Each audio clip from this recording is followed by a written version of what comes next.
থাকি নিয়ে আসিয়া ওই রক্ষা কবচটা মা ভবানী অর্থাৎ মা ভবানী যেটা আছে মা কামেতেশ্বরী মন্দিরে স্থান দিছে।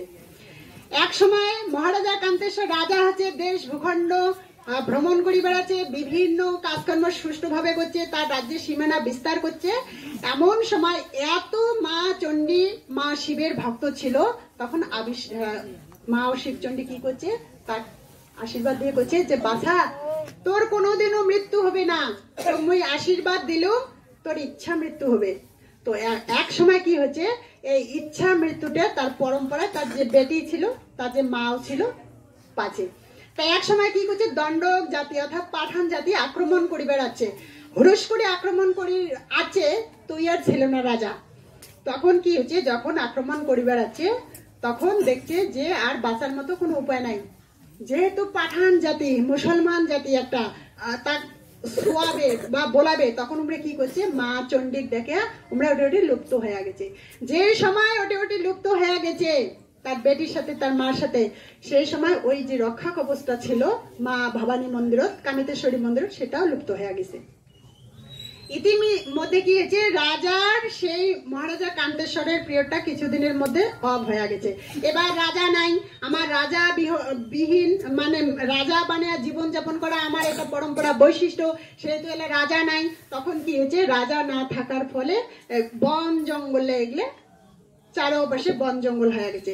তো বন জঙ্গল যখন হয়ে গেছে তখন এক সময় সুনরায় মনোরায় যে কাহিনীটা বললাম আসিয়া দেখো না জন্মগ্রহণ করছে, আর বনে বাঘ সিংহ ভালুক বনের যে পশু পাখি এসেছিল সেগুলো বশ করে ওখানে রাজা হচ্ছে। তা রাজা যখন হচ্ছে তখন কি করছে, ওই যে সুনরায় মনোরায় 5 ভাই ছিল, তোমরা সব সময় দানে ধ্যানে কর্মে উপদেশে সব সময় সবার উপরে ছিল, এত যে মহান ছিল। আর তখন থাকি আমরা 5 ভাইয়ের আমল থাকি আমার এই ক্ষত্রিয় মানসিকগুলো একটা বর্মন উপাধি পায়, তখন থাকি আমরা বর্মন হিসেবে স্বীকৃতি পেলাম। আর এই যে সোনরায় মনোরায় বংশের মানুষগুলো আছে, সেটা আমরা যেটা দেখিবে ধরছি, আমার যে মহারাজা ছিল কান্তেশ্বর মহারাজা অনন্ত রায়, মহারাজা অনন্ত রায়ের যে মাতৃবংশ আছে, মাতৃবংশের উমরা হচ্ছে পূর্বপুরুষ, তন্ত্র মন্ত্রের অধিকারী ছিল। তাহলে এবার যদি আমরা কল্পনা করি মহারাজের বংশটা কত উচ্চের ছিল, মা বংশটা। এবার এটা কথা হল, এবার কি হল, আরো কিছুদিন রাজা প্রজা নাই, তখন যখন রাজা প্রজা আরো নাই, রাজা নাই, তখন প্রজার আরো দুর্গতি হয়ে গেল। তখন কি হয়েছে, মহারাজা কান্তেশ্বরের মন্ত্রী ছিল টয়রা, আর টয়রার বংশগত ছিল ভাস্কর বর্মা, যেটা সূর্য পাহাড়ে রাজত্ব করছে। তখন কিছু কাল ওই জায়গায় রাজত্ব করলে রাজা হল, এবার তারও বংশ বিনাশ হল। এবার কি হয়েছে, মহারাজের যে মন্ত্রী ছিল সেনাপতি ছিল মঙ্গল, সেই মঙ্গলের বংশভূত ছিল হাড়িয়া মন্ডল, সেই হাড়িয়া মন্ডল রাজা হল। হাড়িয়া মন্ডল যখন রাজা হল তার তখন বংশ বিস্তার হল, তার তখন বেটা হল বিশ্বসিংহ, আর বিশ্বসিংহ এত বড় তখন রাজা হল। তখন কি হল, ওই বিশ্বসিংহের যে রাজ্যাভিষেক হচ্ছে মহারাজা কান্তেশ্বরের রাজবাড়ি অর্থাৎ রাজপাটত, নিয়ম নিষ্ঠায় রাজ্যাভিষেক হচ্ছে ওটা না মহারাজা বিশ্বসিংহের। তাহলে মহারাজা বিশ্বসিংহের পর থেকে তখন আসিল নরনারায়ণ, চিলারায়, মদন নারায়ণ, লক্ষ্মী নারায়ণ, ধৈর্যেন্দ্র নারায়ণ, নৃপেন্দ্র নারায়ণ, জগদীপেন্দ্র নারায়ণ ইত্যাদি ইত্যাদি এমন করিয়া 23 জন রাজা আসিল। এবার কি হল, রাজার সাথত আমার যেহেতু এই ভূখণ্ডটা রাজা বানে জীবন যাপন করা একটা বৈশিষ্ট্য, সেহেতু কি হল পরম্পরায় রাজত্ব করলে। ইতিমধ্যে কি হল, ওই যে মাসান যে নাগানির কথাটা ছিল, মাসানের কথাটা, তো ওই মাসানের নাগানি করিয়া তখন কিন্তু আমার এই কুচবিহার রাষ্ট্র ছিল, তখন রাষ্ট্রটা স্বতন্ত্র ছিল, অর্থাৎ ভারতবর্ষ তখন ছিল না, ভারতবর্ষ আলাদা রাজ্য, আমার কুচবিহারটা আলাদা রাজ্য ছিল। তখন কি করছে, ওই ব্রিটিশ যে রানী ছিল, ব্রিটিশ আমরা এমনি কতগুলা আমরা দেখি পাই যে এমন একটা কবিতা ছিল, ব্রিটিশ রাজ্যে সূর্য যায় না কো অস্ত, এমন একটা কবিতা ছিল, ইয়ের কবিতা ছিল নাকি কি দত্ত, মাইকেল মধুসূদন দত্তের, কেউ অস্ত যায় না, ব্রিটিশ এমন কোন জায়গা নাই ব্রিটিশের রানী শাসন করে নাই, সমস্ত প্রথমে বণিক বেশে গেছে, বণিক বেশে যায় এই ভূখণ্ডটা শাসন করছে। এই জন্যে রাজা রানী যেটাই কয় সেটাই শোনে প্রজা। ব্রিটেনের রানীর উপদেশ আদেশ নির্দেশ সব সময় মানি চলছে। আর এই জন্য ব্রিটেনের রানী এতদিন পরম্পরায় রাজত্ব করিয়াছে। তো আমারও সেই একই কথা, আমরা আছে সত্যযুগ থাকি সেই রাজা রানী জীবনযাপন করে, আমার বৈশিষ্ট্য রাজা যেটাই কয় আমরা সেটাই শুনি।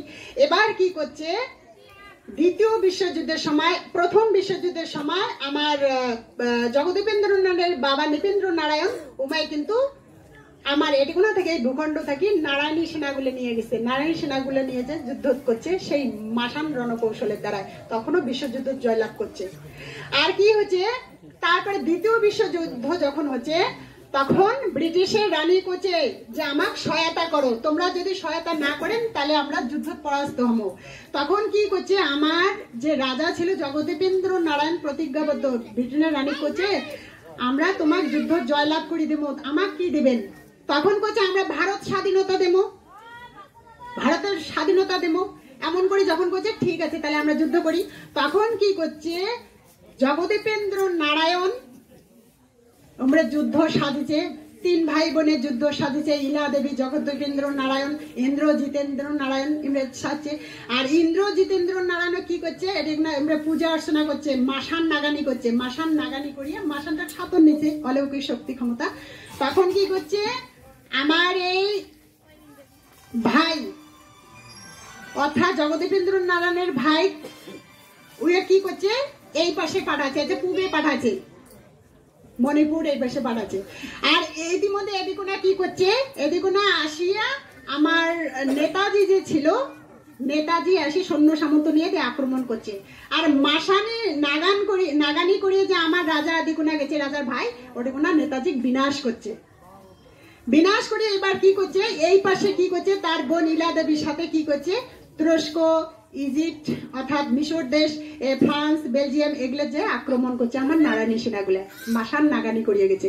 আর তার ফলে কি করছে, দ্বিতীয় বিশ্বযুদ্ধ জয়লাভ করছে আমার নারায়ণী সেনার জন্য, জগদীপেন্দ্র নারায়ণ বাহাদুরের জন্য ব্রিটিশের দ্বিতীয় বিশ্বযুদ্ধ জয়লাভ করছে। আর এই কারণে দেখবেন দ্বিতীয় বিশ্বযুদ্ধ তোমরা দেখবেন বড় বড় বিমানগুলো ক্রাশ হচ্ছে, বড় বড় বিমানগুলো ভাঙি পড়ছে, ধ্বংস হচ্ছে, সমুদ্র পড়ছে, ক্যাপ হচ্ছে, এই মাসান নাগানির জন্য করছে, পড়ে গেছে ভাঙিয়ে। তাহলে কত শক্তিশালী আমার এই ভূখণ্ডের মাসান বাবা। এই জন্য মাসান বাবা আমরা সবসময় শ্রদ্ধা ভক্তি করি। এবার কি হচ্ছে, দ্বিতীয় বিশ্বযুদ্ধ জয়লাভ করলে তারপরে ভারতক স্বাধীনতা দিল। ভারতক যখন স্বাধীনতা দিল আমার মহারাজা জগদীপেন্দ্র নারায়ণের নির্দেশ মতো, তারপরে আরো ওগুলো অনেক কাহিনী যেগুলো তোমরা 28শে আগস্ট একটা পরিবাচন, একটা মোর অভিভাষণ ছিল, ওটা পরিবাচন, ওটা যাক